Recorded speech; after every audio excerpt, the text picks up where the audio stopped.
தமிழர் திருநாளாந்தை பொங்கல் திருநாளில் திருச்செங்கோடு அருள்மிகு சின்ன ஓங்காளியம்மன் திருக்கோயிலில் மிகப்பெரிய பொங்கல் பானை திருக்கோலம் சுமார் 2 மணி நேரம் வரைந்தது. கோலம் எப்படி இருக்குன்னு கமெண்ட் பண்ணுங்க.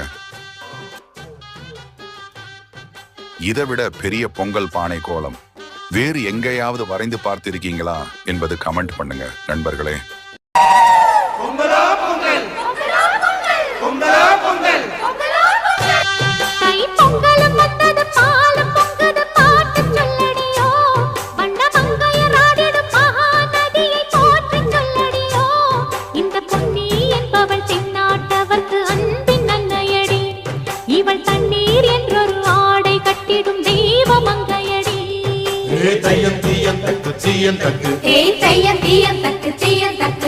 தையன் தீயன் தக்கு